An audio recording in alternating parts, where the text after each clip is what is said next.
এই মুহূর্তের সবচেয়ে বড় খবর, জনরোষের মুখে মুখে রাঘব ছাড্ডা, রাতারাতি উদাও লক্ষ লক্ষ ফলোয়ার্স, বিদ্রোহী সাংসদের ভুল বদলে খুব আম জনতা।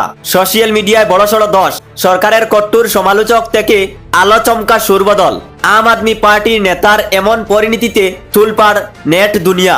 বিগত কয়েক বছরের সাংসদের ভিতরে ও বাইরে সরকারের বিরুদ্ধে অন্যতম প্রধান কণ্ঠস্বর হিসাবে নিজেকে প্রতিষ্ঠিত করেছিলেন রাঘব ছাড্ডা। সাধারণ মানুষের কাছে তিনি ছিলেন এক লড়াক্কু সৈনিক, কিন্তু সম্প্রতি সময়ে তার রাজনৈতিক অবস্থানের আকস্মিক পরিবর্তন আসায় চরম অসন্তুষ্ট তার জনসমর্থকরা। কেন এই গণবিদ্রোহ?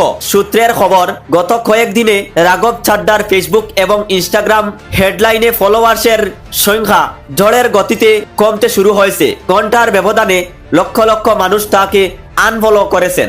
নেটিজনদের দাবি, যে মানুষটি একসময় সরকারের ভুল নীতির বিরুদ্ধে গর্জে উঠতেন, আজ তিনি রহস্যজনকভাবে সরকারের পক্ষ নিয়ে কথা বলছেন। জনগণের মতে এটি কেবল আদর্শিক বিচ্যুতি নয়, বরং সাধারণ মানুষের অবস্থার সাথে বিশ্বাসঘাতকতা। ফেসবুক ও ইনস্টাগ্রামে কয়েক ঘন্টার ব্যবধানে ফলোয়ার্সের সংখ্যা উল্লেখযোগ্য হারে হ্রাস পেয়েছে। কমেন্ট বক্স উপচে পড়েছে খুব। অনেকেই লিখছেন, আমরা একজন লড়াইকু সংসদকে চেয়েছিলাম, সরকারের কোনো মুখপাত্রকে নয়। এই গণ আনফলো কি কেবল ইমোশনাল রিয়াকশন, নাকি বড় কোনো রাজনৈতিক পতনের ইঙ্গিত?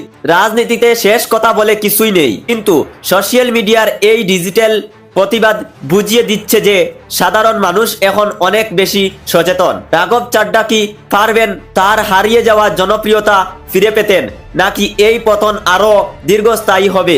নজর থাকবে পরবর্তী আপডেটে। এইরকম গুরুত্বপূর্ণ সংবাদ পেতে আপনারা রাজ HK TV ফেসবুক পেজ এবং ইউটিউব চ্যানেল ফলো করে সাথে থাকবেন। জয় হিন্দ, জয় ভারত।